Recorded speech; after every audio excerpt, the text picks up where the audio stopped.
And as Jim said, to fire Nancy Pelosi. Let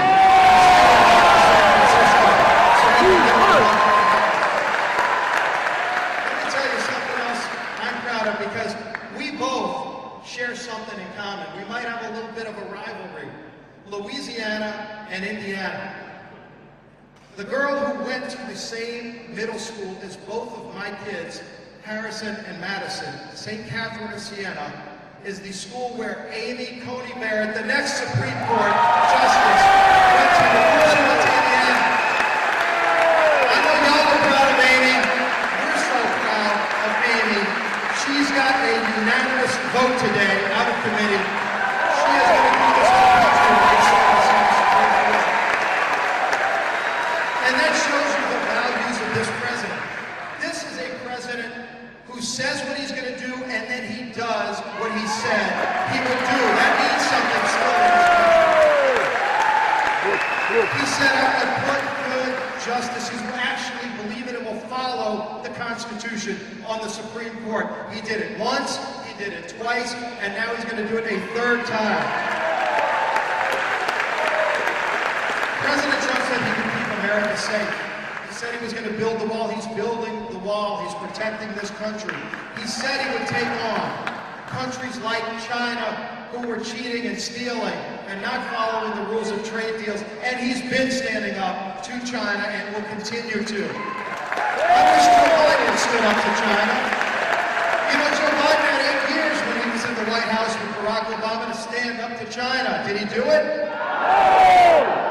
When Joe Biden was sitting over one of the worst economies we had ever seen when Donald Trump came into office, Donald Trump promised he was going to cut our taxes and rebuild our country so we could make America great again. Did Donald Trump keep his word?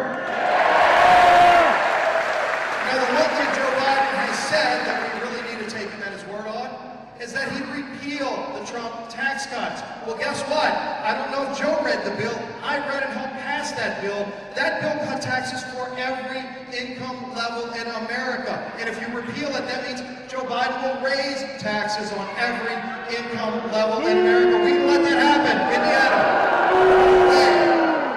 No way. Joe Biden's tax increases would put $3,000 to $4,000 more burden on the backs of families in Indiana. That's what's at stake. Joe Biden stood on the stage in the last debate. By the way, how great did Mike Pence do in that debate?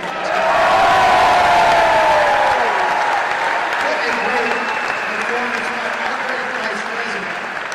And standing up for the great work that this administration has done to get this country back on track, to build the economy back, to get us to the point where there are not one, not two, not three, but 4 internationally respected companies on the verge of an approved vaccine by the FDA against COVID-19. That's what this president has done through his leadership. But Joe Biden stood on that stage. There were a lot of things he said that unfortunately his record doesn't back up. He said he doesn't support the Green New Deal. Now, I've read the Green New Deal. I think you know what it means. The Green New Deal, he wants to get us back in the Paris Accord. The Paris Accord is French for the Green New Deal. That's what they would do to raise your electricity rates, to make it impossible to manufacture things. You make a lot of things in Indiana. Good luck trying to do that if they've got the Green New Deal. But Biden said, don't worry, he's not for it. Except there's one problem. Then we went and looked at his website the next day, and it's still on his website. You know, you can't say one thing and do the other. You can't say, don't worry, your taxes won't go up, except he's going to repeal the Trump tax cuts, which means your taxes will go up. He can't say he's not for defunding the police when he's on video, Joe Biden, on video, saying that he will redirect money away from police. I hate to tell you, there's no difference. If you're redirecting money away from somebody, you're defunding them. We will not let them defund the police. Look, I will not be here today without the bravery and heroism of the men and women in uniform. They saved my life. They do this every day. They risk their lives to keep our communities safe. They need to know that there's a president, vice president who has their back. Donald Trump and Mike Pence have the back of our men and women in law enforcement. And they did the same thing for our men and women in uniform. During the Biden years, go look this up. Joe Biden was talking about the military, except one thing. When Joe Biden was in the White House, our men and women in uniform were dying more in training missions than in combat. And I'm not talking about a close margin. If you were a man and woman serving in our military during the Biden years, you had a 5 times higher chance of dying training in America to be in the military than going to Iraq or Afghanistan, because they didn't give our men and women in uniform the tools they need. Donald Trump and Mike Pence said, we're going to fix that, and they reversed it. They properly funded our military. They gave a much-needed pay raise to our military, and you don't see those training deaths anymore. That's standing up for our men and women. Now look, in a minute, you're going to hear from your great governor. Governor Holcomb is doing a great job. We need to keep Governor Holcomb doing this great job that he's doing here in Indiana. And then after that, you're going to hear from that guy who was once the chairman of the Republican Study Committee, a guy I got to serve with in the House for 5 years. One of the most upstanding, respected people in the House, then went on to be a great governor of the great state of Indiana, and now is doing our country proud as the vice president. You're going to hear from Mike Pence, and he's going to be talking to you about what's at stake as well. And I think you know what you're going to be doing on November 3rd, but you know what? I guess each of you has a few friends that maybe don't know where they're going to be. They don't know what how they're going to vote. It's so important that we let them know what's at stake. When they talk about getting in the Paris Accord, it would wreck America's economy. Do you know there's not one country in Europe in compliance with the Paris Accord? Not even France, where Paris is located, because it wrecks your economy. It's unachievable, and it doesn't make any sense. We're reducing carbon emissions in America, not by wrecking our economy, but through American ingenuity. But if you send those jobs to China, because guess what? China's in compliance. You know why? Because they exempted China from the Paris Accord, which Joe Biden wants to get back in. China would love the Paris Accord because they would just send more of our jobs back to China. We cannot let that happen. Let's not wreck our manufacturing economy. Let's keep America great. As the Vice President said, make America great again, again. We need to, look, there's so much momentum. I was just in Pennsylvania yesterday. I started in Scranton, Pennsylvania. I could not find anybody that said that Joe Biden's their hometown guy. There was so much support for Donald Trump and Mike Pence in Scranton. We went to Reading, we went to Hershey, all around. There's swing states everywhere where the energy level is off the charts. You saw the polls 4 years ago? Those are the same polls you see today when they said, oh, they can't win here, they can't win Michigan, they can't win Wisconsin. And what happened 4 years ago? They won Wisconsin, they won Michigan, they won Pennsylvania, they won Indiana. They're going to win it again.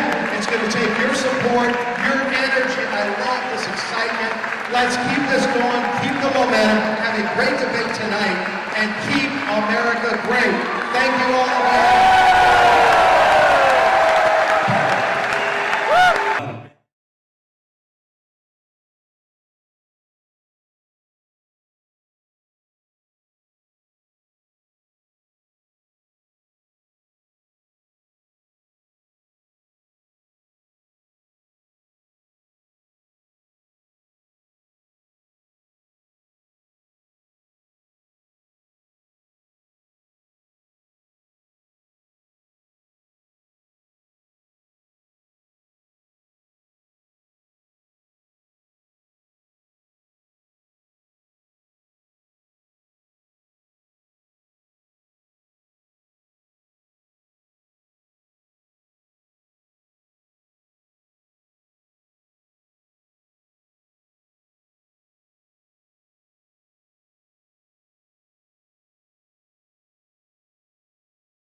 Why don't you pretend that the Vice President of the United States of America can hear you and let him know how you think he did in the debate?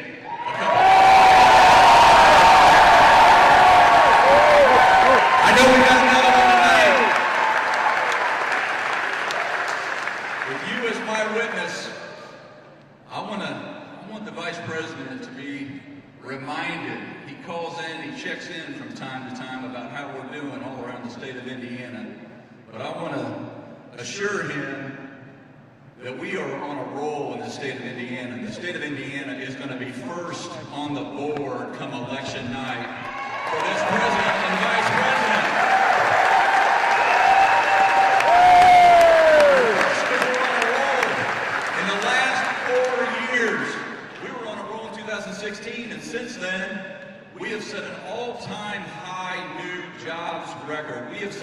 all-time high new wage record. We have set an all-time high new capital investment record. We tripled our foreign direct investment in the state of Indiana. Folks, where I come from, that's called onshoring. And we're doing it in a record fashion.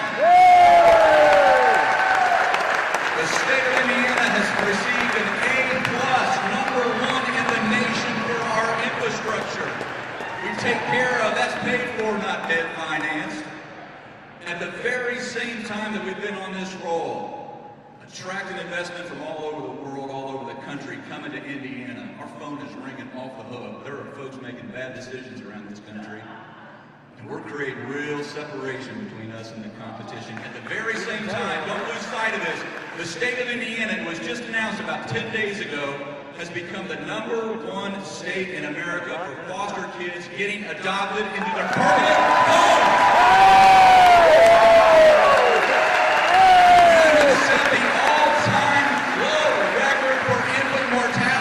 Since we started keeping score and recording it, it goes all the way back to 1900. Folks, we're doing it, and we're doing it on the ground. You're doing it in community after community, and every step of the way. Our very own, my predecessor, the former governor of the state of Indiana, and now America's vice president, has been helping us every step of the way. From the time they came right out of the gate and cut, as Steve Scalise just said, burdensome regulations on our families, cut those over-regulated rules that were stifling business investment. They have helped us, for a state like Indiana, the #1 manufacturing state in America, a top ag state in America. They saw fit to actually not talk about getting the USMCA modernized. They got it done. That means more Hoosier products are being exported around the world than ever.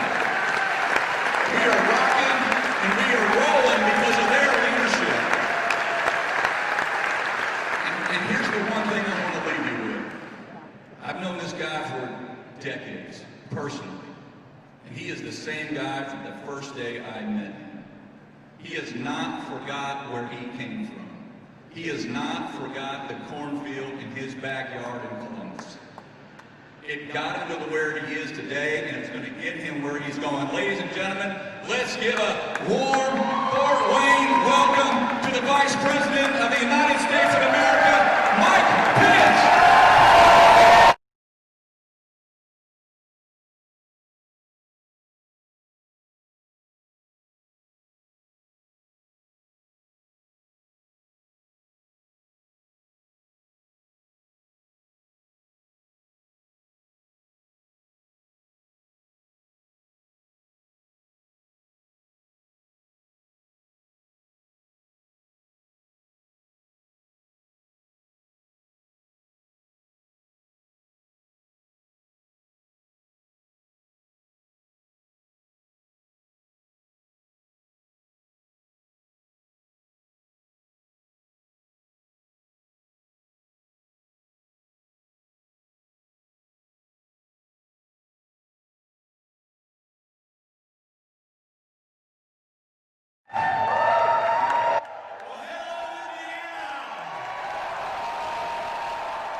Governor Holcomb, Congressman Banks, Congressman Bucshon, Pastor Rick Hawks and Kathy, my fellow Hoosiers from near and far, it is great to be back home again.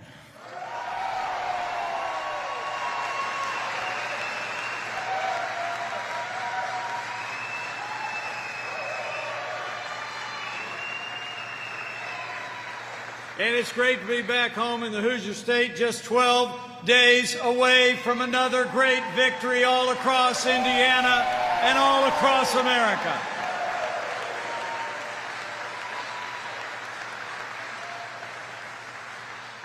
So thank you all for coming out, and it's a particular honor to be here. The man you just heard from a few moments ago, he's actually the second-ranking Republican in the United States House of Representatives, but America came to know him a few short years ago. After tragedy struck in his life, they saw him as a man of courage a man of convictions. I can tell you he is one of the most courageous conservatives in the United States of America. Would you join me in thanking Congressman Steve Scalise?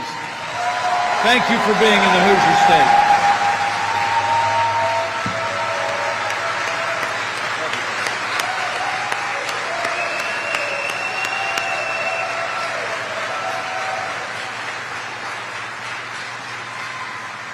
Looking around here, I'm seeing so many good friends, I'm going to start to get all choked up. But finally, it's great to be here with a man who's literally been a friend of mine for decades. And I'd like to say that in 2016, he was the second most surprised man in Indiana. I mean, literally, when I got the phone call to join the national ticket, it wasn't too long before that he got a phone call to join my ticket. And he has simply gone on to be one of the best governors in America. Would you join me in thanking Governor Eric Holcomb?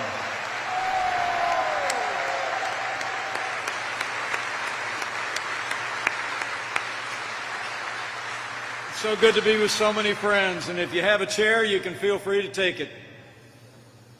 But I'm here for one reason and one reason only, and that is that Indiana and America need 4 more years of President Donald Trump in the White House.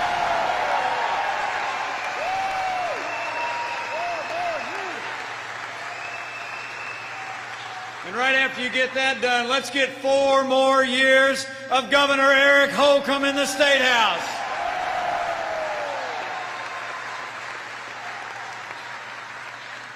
You know, 4 years ago, here in the Hoosier State and all across this country, a movement was born. It was a movement of everyday Americans from every walk of life. Here in Indiana, we believed we could be strong again. We believed we could be prosperous again. We said yes to President Donald Trump in 2016, and I know Indiana's going to say yes to 4 more years of President Donald Trump in 2020.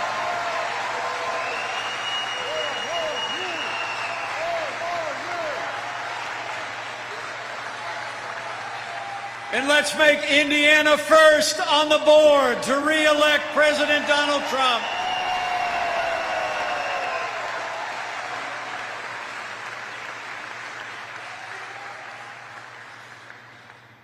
You know, the president is in Nashville today. He and I chatted this morning, and he headed out for a presidential debate.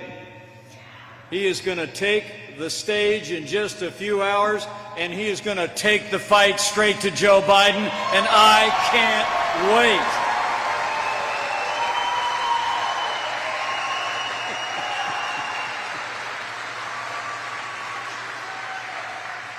You know, just a few weeks ago, we had a little vice presidential debate out in Salt Lake City, Utah.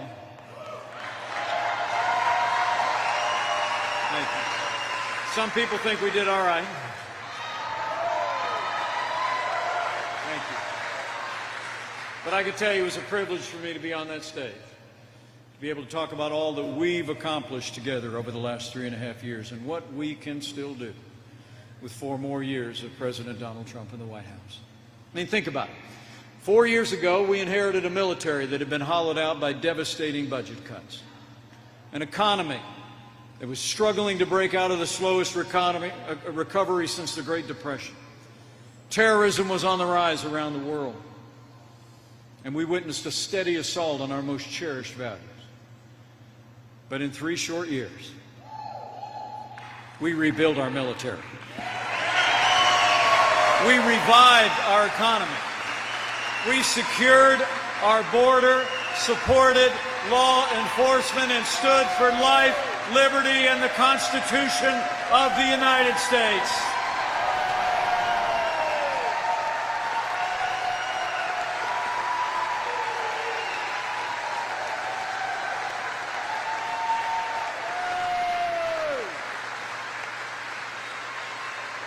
I mean, it's amazing to think what we accomplished in those first 3 years.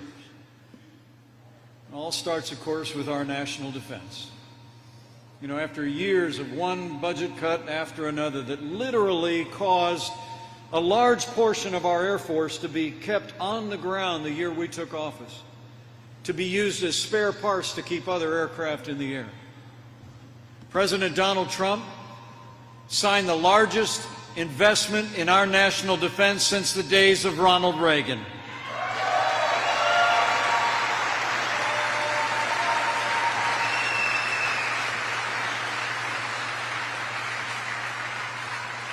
You know, and for me, it's personal. You know, when we started out in politics in Indiana 20 years ago, our kids were about the age of your kids, Jim. They were little. Our son was 6. Our daughters were 5 and 4. Now our son's a captain in the United States Marine Corps. And our daughter is married to a Navy pilot currently deployed.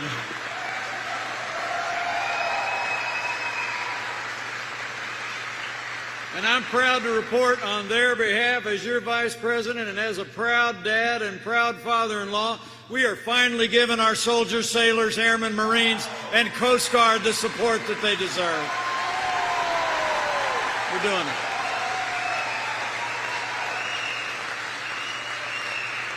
And it's not just been about those who wear the uniform and their families. It's also been about all of you who served in our military in the course of your lives. In fact, before I go further, if you're able to stand or just raise your hand, if you served in the armed forces of the United States, would you just raise your hand and let us be able to thank you one more time? Thank you for your service. Thank you for your service.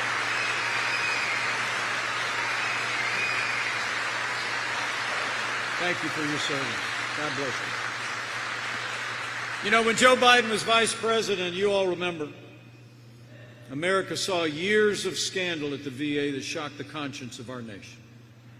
We literally had America's heroic veterans dying in waiting lines, waiting for health care at our VA facilities.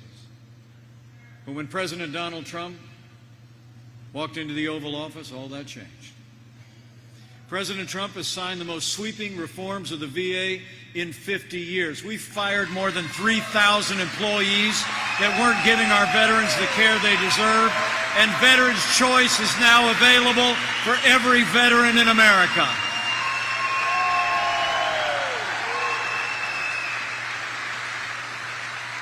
And none of that would have been possible without our partners in the Congress. And standing here in his own hometown, I can tell you firsthand, none of that would have been possible without the extraordinary leadership of a veteran serving on the House Armed Services Committee and the Veterans Committee. Would you join me in thanking Congressman Jim Banks for being there for our veterans and our troops?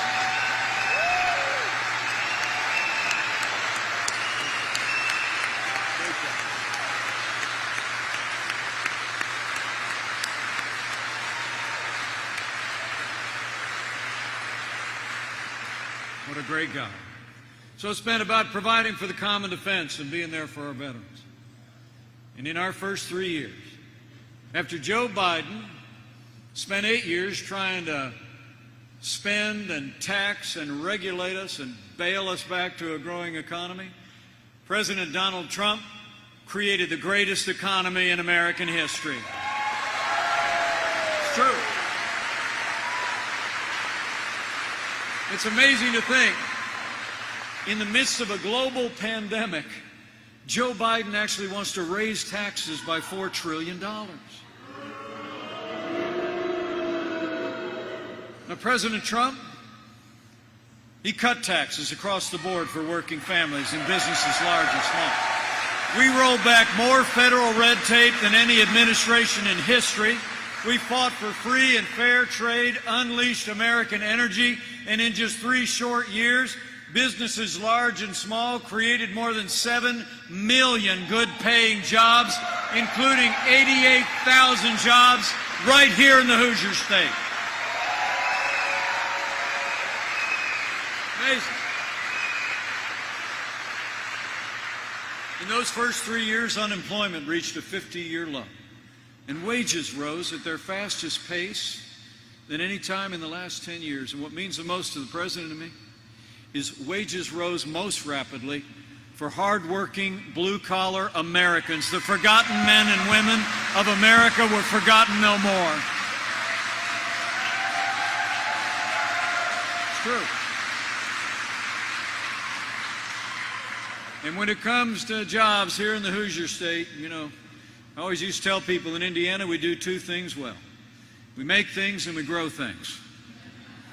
And we sell them not only around the country, but we sell it all over the world, don't we? So when it comes to trade, trade means jobs in Indiana. And you all deserve to know, when we took office, half of our international trade deficit was with Communist China. And Joe Biden never lifted a finger to do anything about it.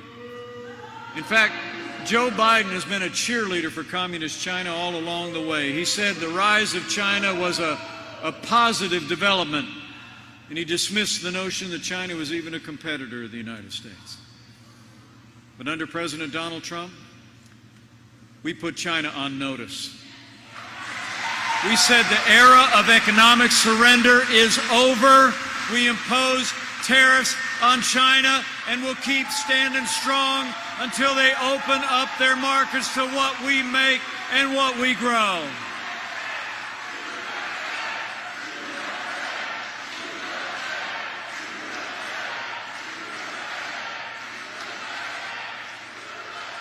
And closer to home, we all remember NAFTA, right? In the 25 years after NAFTA was signed, here in Indiana and around the heartland, we literally saw entire communities shuttered as 60,000 factories were closed, and many of those jobs were moved south of the border and overseas. And again, Joe Biden and the Democrats always talked a lot about what was wrong with NAFTA, but they never did a thing to change it. But the man who wrote The Art of the Deal, he got America a better deal. NAFTA is gone, and the USMCA is here to stay.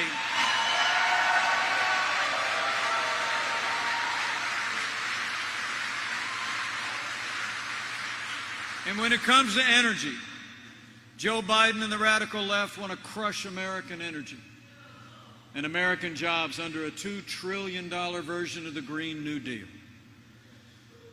You know, the president had to remind him at the last presidential debate that he supported the Green New Deal. And he just might remind him again tonight.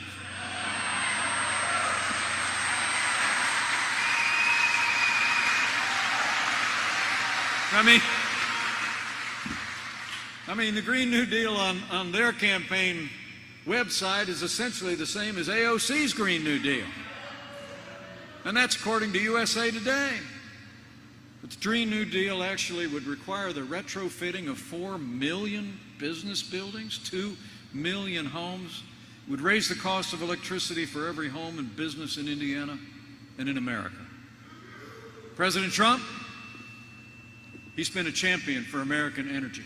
We ended the war on coal, expanded energy production all over America, and we're now a net exporter of energy for the first time in 70 years.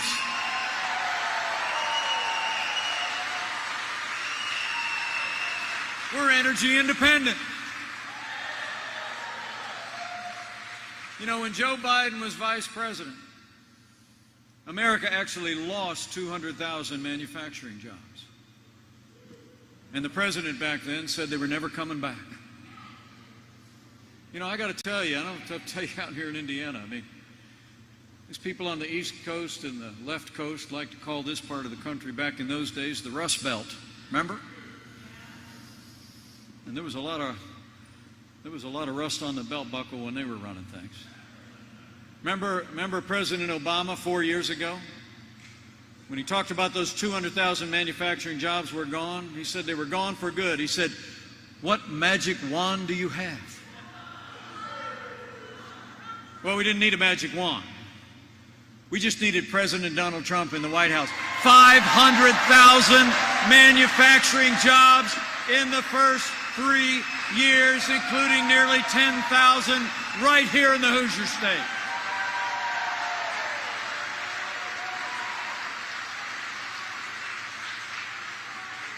And I got to tell you, that's a credit to hardworking Hoosiers.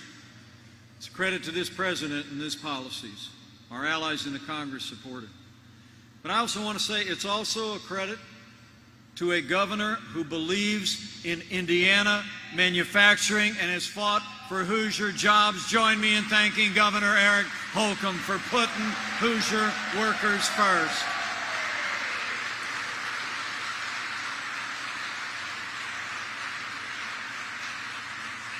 So the choice could not be more clear, even when it comes to health care. Now, you all remember the disaster of Obamacare, right? Remember all the lies of Obamacare? They said if you like your doctor, you can keep him. Wasn't true. They said if you like your health insurance, you can keep it. That wasn't true either. They said health insurance premiums would go down. When we took office, health insurance premiums had doubled since Obamacare became law. Now, Joe Biden and Kamala Harris, they got a plan that exports socialized medicine from Bernie Sanders' Medicare for All plan. They call it a public option to put right in the middle of Obamacare, and it'll set our nation on an inexorable path to socialized medicine. But under President Donald Trump, we got rid of the individual mandate. And we've been fighting to lower the cost of health insurance without growing the size of government. We have lowered the cost of prescription drugs. We passed Right to Try, and we're going to improve the greatest health care system in the world with free market principles, and America will never be a socialist country.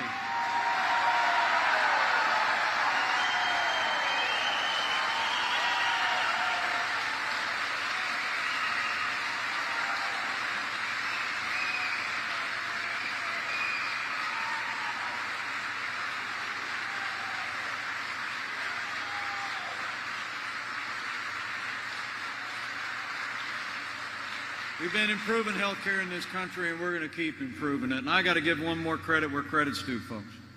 There's a doctor who became a congressman. He represents a district down near Evansville, Indiana, but he is one of the leading voices on free market health care reform that respects the doctor-patient relationship in America. Would you join me in thanking Indiana Congressman Larry Bucshon? Thank you, Doc. We got a doc in the House.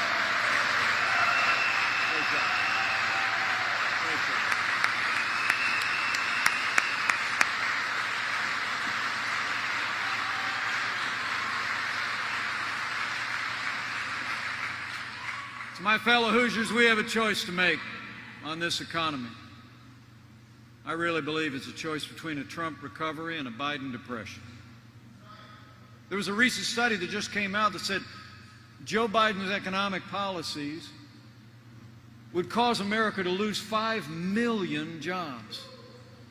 And it would cost the average family household income $6,500 a year. So the question I want you to ask your family members and your neighbors and your coworkers and friends in the next 12 days is this. Who do you really think is going to bring this economy all the way back? A career politician who spent 47 years in Washington, D.C., raising taxes, growing government, waving a white flag of economic surrender on trade, or a proven job creator who will keep cutting taxes, fighting for American jobs and workers, for our families, for our jobs, for the great American comeback? We need 4 more years of President Donald Trump in the White House.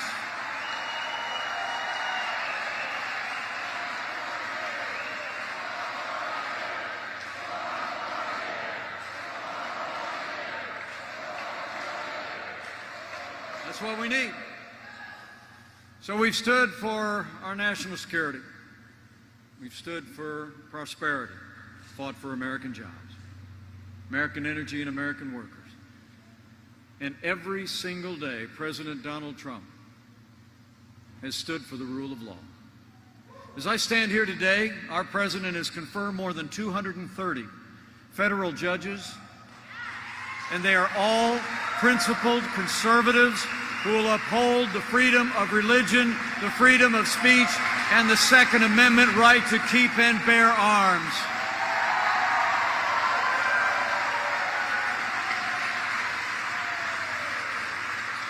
Incredible. Last month, we paused as a nation rightly to honor the life and service of the late Justice Ruth Bader Ginsburg.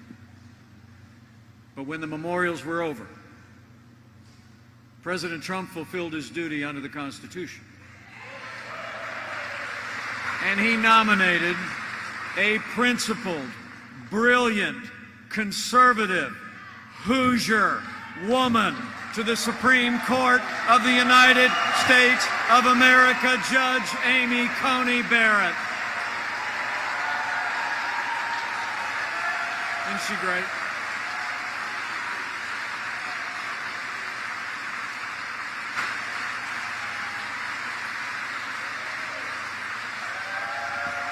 Indiana is proud of Judge Amy Coney Barrett.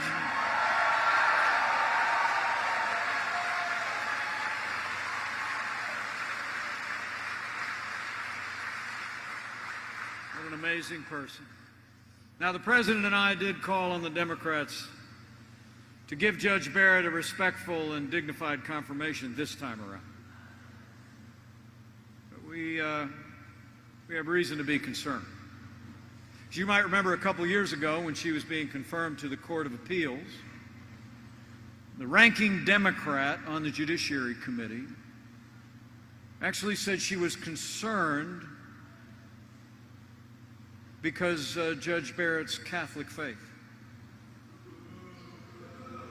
She actually said, quote, "The dogma lives loudly within you." And Hollywood elites have already been criticizing Judge Barrett's faith and her convictions. Well, I got news for the Democrats and their friends in Hollywood. That dogma lives loudly in me. That dogma lives loudly in you. And the right to live and work and worship according to the dictates of our faith lives loudly in the Constitution of the United States of America.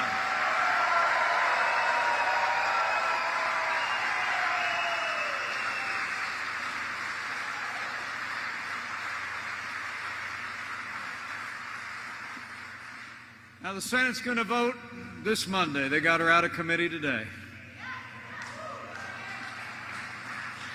And after they discharge their duty to advise and consent, I'll make a prediction. Indiana's Judge Amy Coney Barrett is going to become America's Justice Amy Coney Barrett. We're going to fill that seat.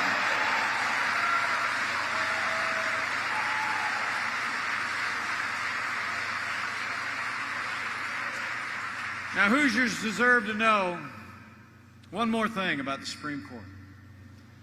After 150 years with 9 judges on the Supreme Court, leading Democrats in Washington, D.C. are talking about packing the court. They are.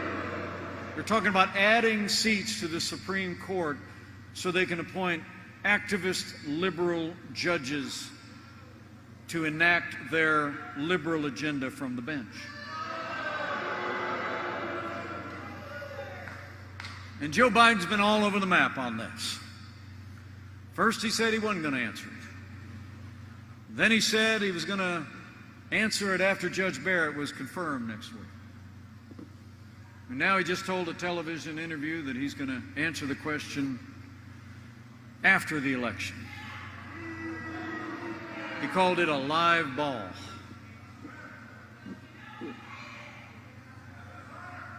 Well, come on, man.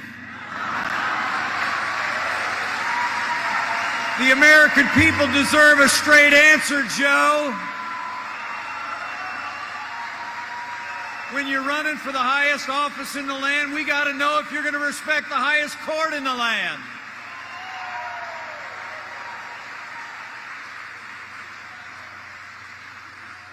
You know, I mean, we all know what's going on here, right? I mean, I was born in the morning, but not yesterday morning. And Joe Biden and Kamala Harris are going to pack the court with liberal activist judges to advance their left-wing agenda if they win the election. But we're not gonna let it happen. We're gonna re-elect President Donald Trump for 4 more years and protect an independent judiciary for generations to come.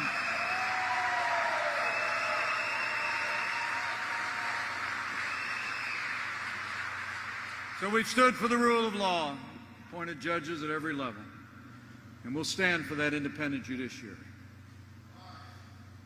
And President Donald Trump has stood every day with the men and women who serve on the thin blue line of law enforcement.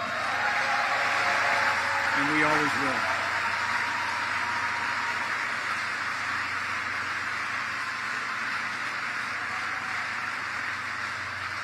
You know, during my years as a congressman from this state and as your governor, I saw up close the incredible caliber of the men and women of law enforcement, city police officers, county sheriffs, our great Indiana State Police.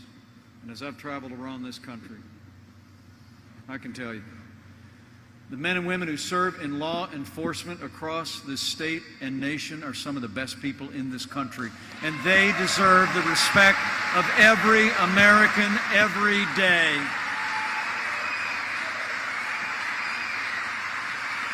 Let's hear it for our law enforcement officers who are here.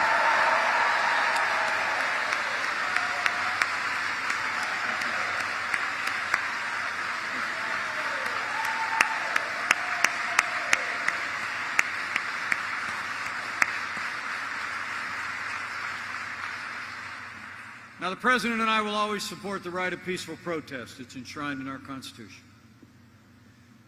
But rioting and looting is not peaceful protest. Burning businesses is not free speech. Now, for months, all Joe Biden talked about all summer long was peaceful protest, remember? As Americans literally watched businesses in cities around the country burn to the ground. I'll never forget being in Minneapolis just a couple short weeks ago with a wonderful African-American business owner named Flora Westbrook. She started a little salon in Minneapolis 35 years ago. It really became a center of the community.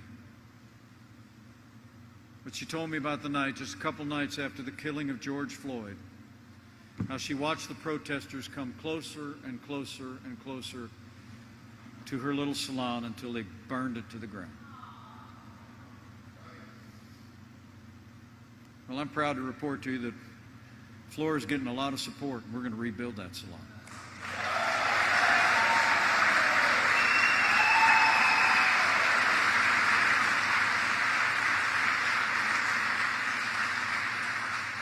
The truth is, her story is one of hundreds and hundreds of stories impacting families of every race and creed and color in major cities around the country.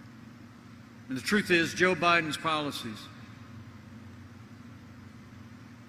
I believe, the policies that he doubled down on, are contributing to the atmosphere of violence in our cities. You know, when you start to withdraw support or even condemn those who support people that protect and serve, you only embolden those who would do harm to our families and our communities. Now, Joe Biden explains all of it by saying that he believes America is, quote, systemically racist. And he and Kamala Harris say all the time that they think police in this country have a, quote, implicit bias against minorities. When Joe Biden was asked if he'd cut funding to law enforcement, he said, yes, absolutely. But under President Donald Trump, I'll make you a promise. We're not going to defund the police. Not now, not ever. We're going to back the blue, and we're going to back the blue for 4 more years.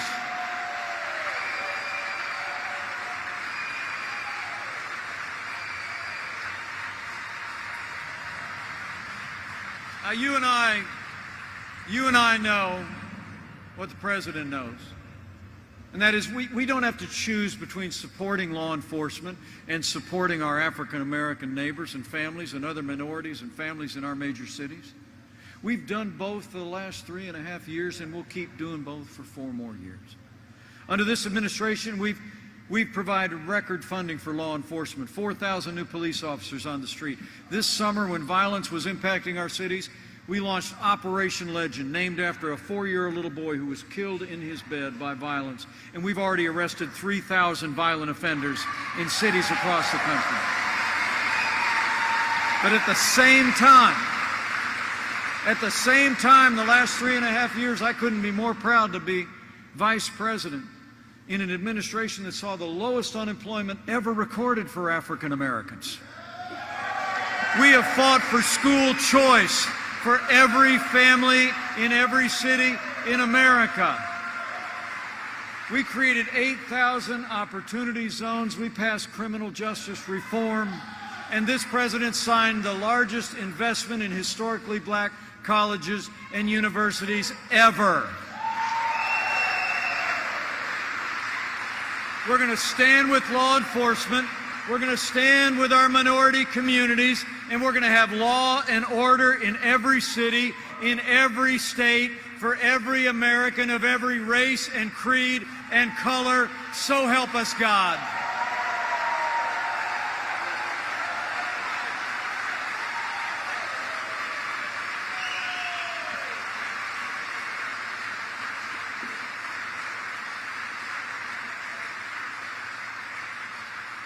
And finally, when it comes to values, when Joe Biden was Vice President, we saw a steady assault on the religious freedom of Americans of every faith.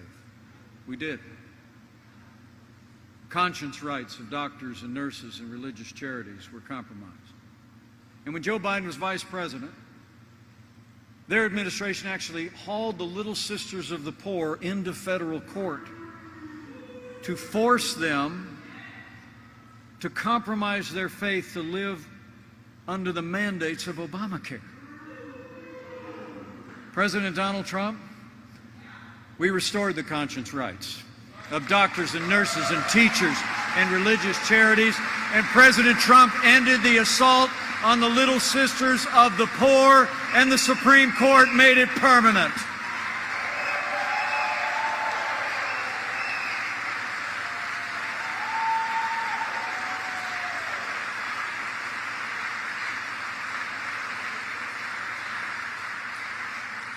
And finally, where Joe Biden and Kamala Harris support taxpayer funding of abortion all the way up to the moment of birth, and are calling for record increases in funding to the largest abortion provider in America, I couldn't be more proud to be Vice President to the most pro-life president in American history.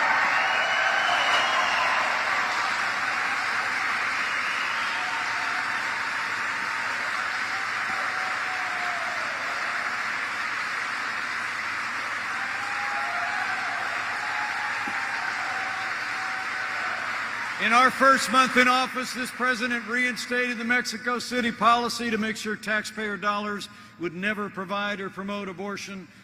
And President Trump signed a bill that allowed states across America to defund Planned Parenthood. We have stood for the unborn, and we will stand for the right to life for 4 more years.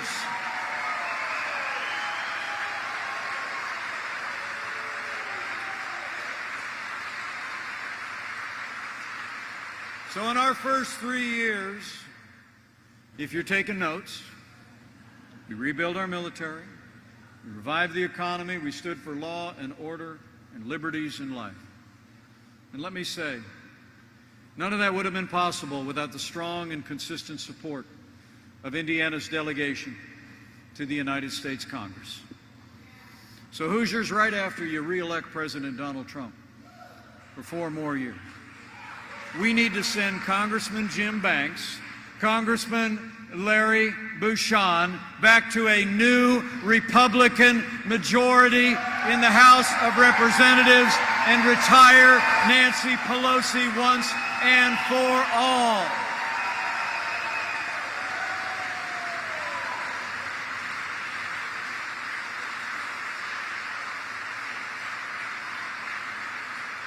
I want Steve Scalise leading a Republican majority in the Congress.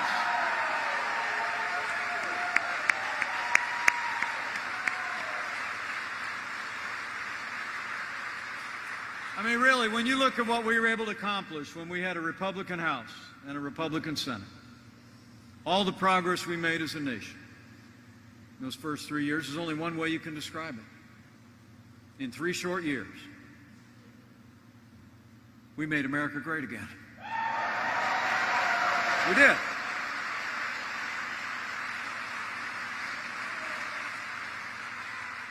And then 2020 arrived, and the coronavirus struck from China. But I'm here to tell you, before the first documented case of community spread in the United States, President Trump did what no American president had ever done in our history.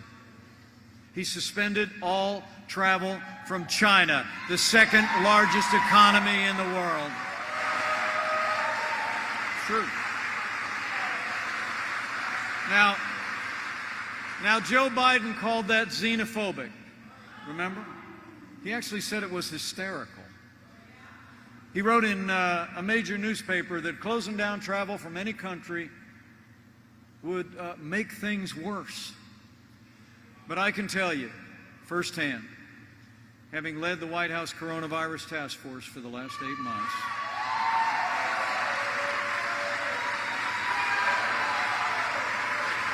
President Donald Trump's decision to suspend all travel from China saved untold American lives, and it bought us invaluable time to stand up the greatest national mobilization since World War II. It's true. We reinvented testing. We began, before the month of February was out, to develop new medicines, to begin the process of developing a vaccine. We saw to the manufacture, including here in Indiana, of billions of medical supplies for our incredible doctors and nurses and healthcare workers and first responders. And before the end of this year, we are going to have the first safe and effective coronavirus vaccine with tens of millions of doses for the American people. That's what leadership looks like. Now, we have a ways to go, and we all have a role to play, but I promise you, every step of the way, we're going to keep making sure that our doctors and nurses in hospitals have the supplies and the medicines and the resources to give any Hoosier that's impacted by this pandemic the level of care that we'd want a member of our family to have. We're going to keep working to slow the spread, to protect the vulnerable, to save lives. And where Joe Biden is talking about shutting down our economy, we're opening up America again.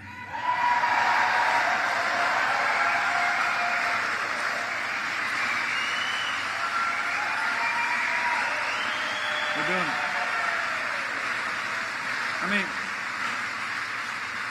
after losing 22 million jobs at the height of this pandemic, it's amazing. We've already seen 11.5 million Americans go back to work in just 5 months, including almost 300,000 people right here in the Hoosier State.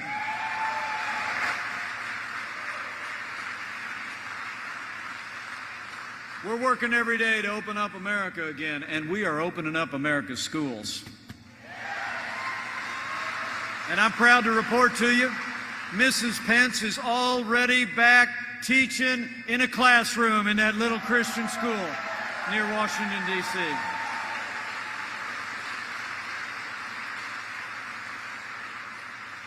It really is remarkable to think about all that we accomplished. Men and women, we gather here today because we've just passed through a time of testing. But in 12 days, we're coming to a time for choosing. The choice in this election has never been clearer, but the stakes have never been higher. I mean, when you look at their agenda of higher taxes, open borders, socialized medicine, abortion on demand, a Green New Deal, defunding the police and packing the courts. It's clear. Joe Biden would be nothing more than a Trojan horse for the radical left.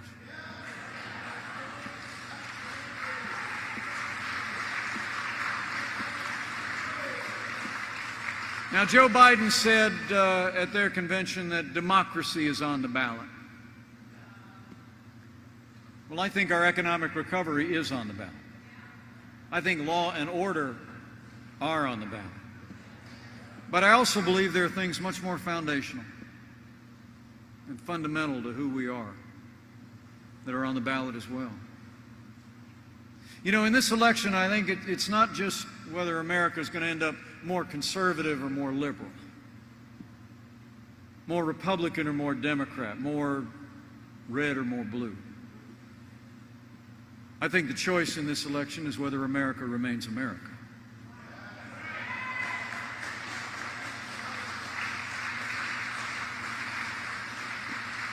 It's whether we're going to chart a course based on our highest ideals of freedom and patriotism, and liberties, and faith and family, or whether we're going to let Joe Biden, Kamala Harris, the Democratic Party, take us down a pathway charted by the radical left to socialism and American decline.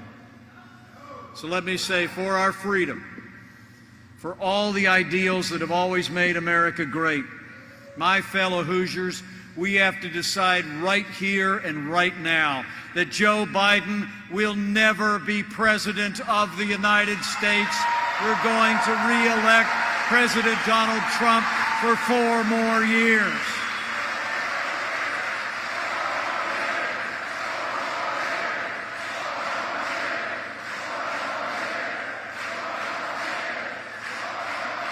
It's about what we've done. It's about the choice, and it's about what we have yet to do. I mean, over the next 4 years, as the President said, we will distribute the vaccine and defeat the China virus. We will maintain America's unrivaled military might and ensure peace through strength.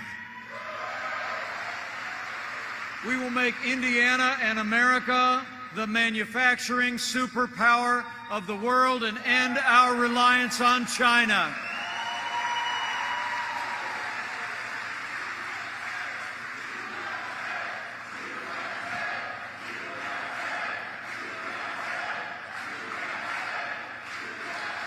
We'll uphold religious liberty, freedom of speech, the right to keep and bear arms. We'll hire more police. We'll ban sanctuary cities. And we will stop the indoctrination of our students and restore patriotic education to our schools.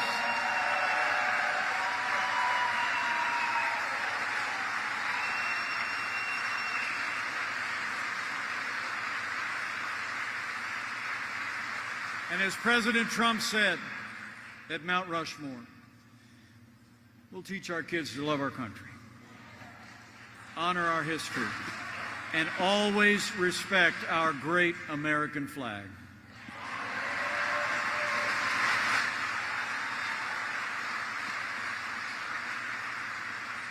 Folks, I got to tell you, it's great to be back home again. It really is, and I want to thank you. Thank you for coming out today, but thank you for the honor of serving as your vice president. It's the greatest honor of my life.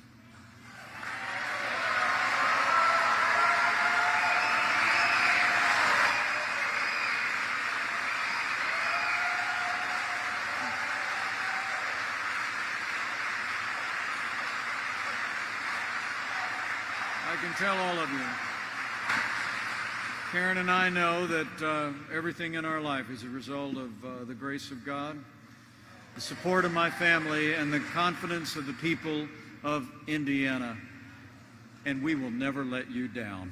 Thank you so much for believing in us.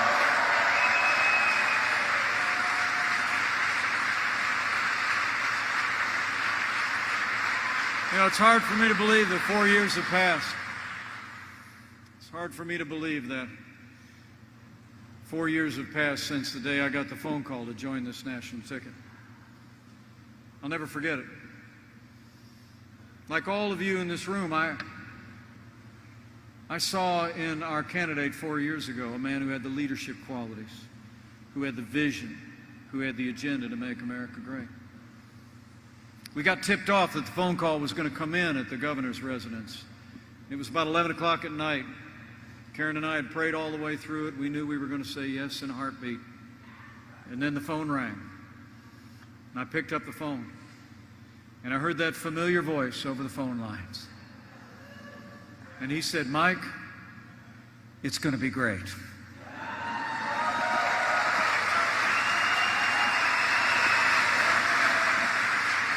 And you know what? It's been great every single day, and we're going to make it greater for 4 more years.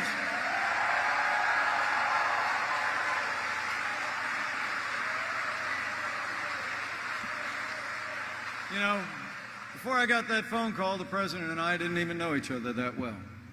I mean, some people think we're a little bit different.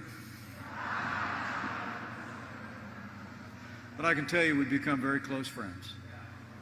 I've served alongside this man every day, and I'm going to tell my fellow Hoosiers from my heart. I've seen him when the bright lights are off, there's no cameras around.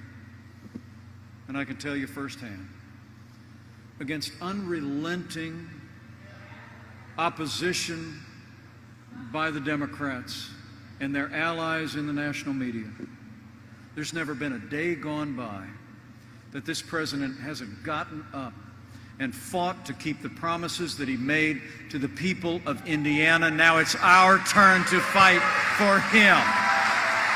It's on, Indiana. This is it. Okay? So I got a couple things I got to ask you to do before I get back on that airplane you all have made it possible for me to ride in the next 12 days. First and foremost, number one, you need to vote, Indiana. Vote to re-elect President Donald Trump to the White House.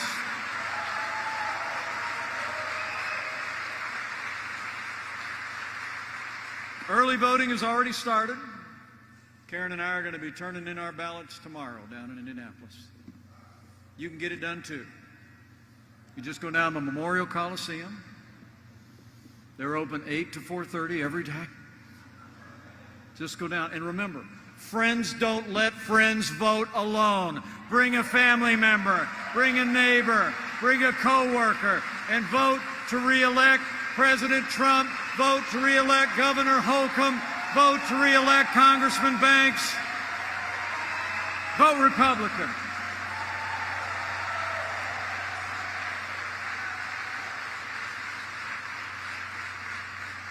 So number one, after you vote with a friend, number two, I want you to go tell somebody what you heard here today. I want you to go tell somebody why you came here today. I see the determination on your faces. I know you already know the difference this president's leadership has made, the difference our allies in the Congress have made, coming alongside his agenda for a stronger, more prosperous America. So go tell somebody. Talk to people at worship and at work. And far beyond the boundaries of Indiana, reach out to neighbors and friends, send out an email, pick up the phone, tweet if you must.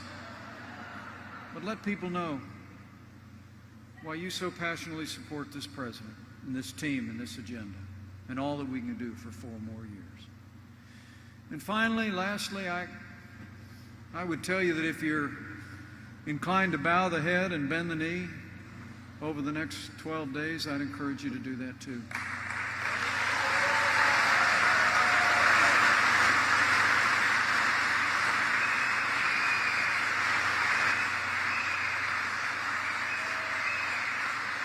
You know, I know Pastor Hawks got us off on the right foot at this rally. little girl turned in a question during that vice presidential debate. She talked about how she turned on the TV and it just seems like people were more divided than ever before. But I tried to tell her then, and I believe in my heart, that after traveling all across this country on this journey that Indiana set me on so many years ago, I'll always believe that there's more that unites these United States of America than could ever divide us, and chief among those things is faith.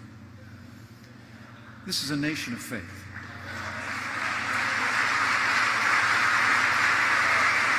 And so I encourage you, in this momentous time, in the midst of a global pandemic, as our economy and our America's getting back on our feet, beginning to move forward, facing such a dramatic choice, I just encourage you to pray. Pray with confidence, though. In those ancient words that Americans have clung to through much more challenging times than we could even imagine. That if His people who are called by His name will humble themselves and pray and turn, He'll do like He's always done in the long and storied history of this nation. He'll hear from heaven and He'll heal this land. This one nation, under God, indivisible, with liberty and justice for all. So pray for America. Pray for all of the American people. It'll make a difference. And I just know in my heart, if all of us do all that we need to do in every hour that remains between now and the close of polls, we're going to have a great victory all across Indiana and all across America.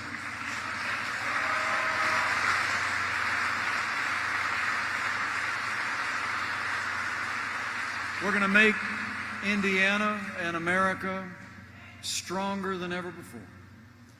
We're going to make Indiana and America more prosperous than you could possibly imagine. We're going to make Indiana and America more united than ever before.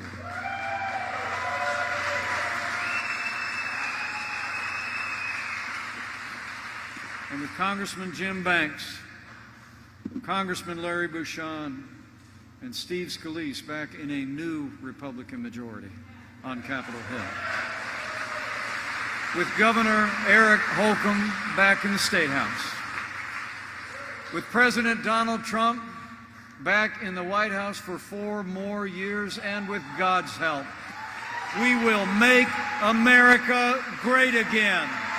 Again. Thank you very much, Indiana.